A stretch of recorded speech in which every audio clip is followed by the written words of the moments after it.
Baik Buya, izinkan saya membacakan catatan-catatan yang terkandung di dalam puisi yang dibacakan pada malam hari ini. Ada 9 catatan yang saya siapkan. Yang pertama, dari bait pertama yaitu bahwa kondisi kehidupan seseorang dilihat dari material itu dapat mempengaruhi pertemanan seseorang tersebut. Itu yang pertama. Yang kedua, setelah laki-laki ini mendapatkan hidayah, sadar, ingin memperbaiki diri, hatinya yang ingin jujur hatinya. Kemudian dia sadar akan berhadapan dengan praduga buruk orang lain terhadap dirinya karena rekam jejak buruk yang masa lalunya tidak akan pernah hilang. Kemudian catatan yang ketiga, di puisi Buya di halaman 2, hidup bahagia itu bisa dirasakan dengan menyadari, menikmati, dan mensyukuri apa yang ada dalam genggaman, tidak iri terhadap apa yang dimiliki oleh orang lain. Kemudian berikutnya di halaman ketiga yaitu kebanyakan orang itu lupa akan kebaikan yang dia terima dan selalu menghitung-hitung keburukan orang lain yang diterimanya.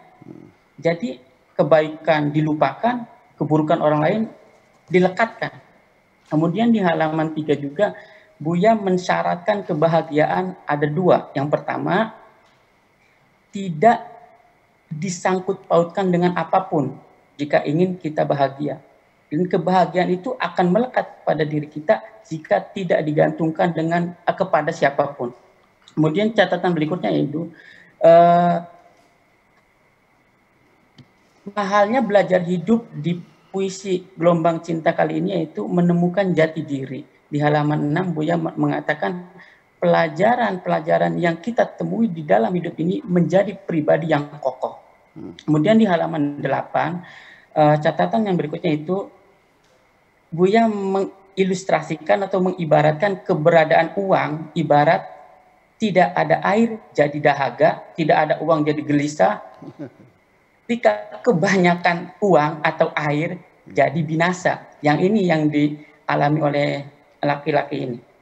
Kemudian pelajaran yang terakhir yang saya catat yaitu bahwa yang terpenting dari yang dapat kita petik dari pelajaran hidup yang kita alami adalah bagaimana kita bisa belajar dari kesalahan-kesalahan diri sendiri di halaman 8, kemudian naik lagi ke atas ke halaman 4 yaitu dan mau mengambil pelajaran dari kesalahan-kesalahan yang dilakukan oleh orang lain.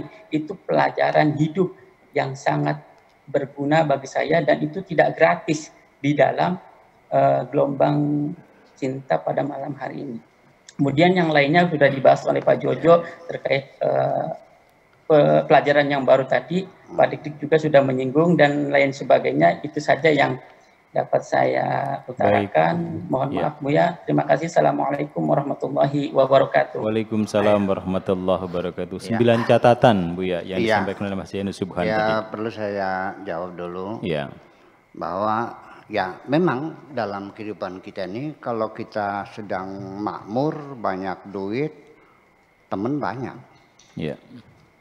Setelah jatuh miskin, ninggalin. Kita kan sehari-hari kan dihormati orang kan berdasarkan penampilan materi. Jarang sekali kita hormat kepada seseorang berdasarkan kemanusiaan, berdasarkan materi. Ketika mobil Anda bagus, Anda dihormati banget kok. Ketika mobilnya bodol,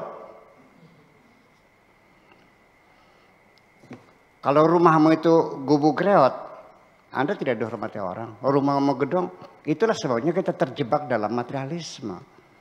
Jadi selama ini ketika kita punya teman banyak pada saat kita kaya, itu teman palsu. Teman yang setia ketika Anda jatuh miskin, yang selalu bersamamu, itu kau rawat selamanya. Itu teman yang baik. Itu semacam itu. Yang kemudian, yang kedua, masalah kebaikan dan keburukan. Kita ini banyak tidak mampu mengapresiasi kebaikan orang. Coba kita lagi bercerita, nggak ada yang menyambut kok. Begitu kita cerita menjelekkan orang, banyak yang ikut bicaranya. Silakan aja.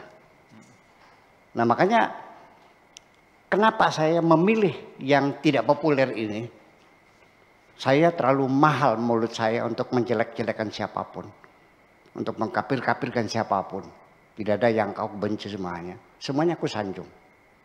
Dan ini tidak menarik logikanya. Tapi kalau saya mencaci maki orang, banyak yang ikut kok.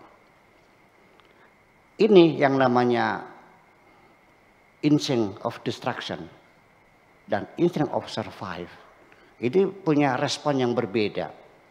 Ketika kita mengajak orang, menggempur, memusuhi, menghancurkan musuh.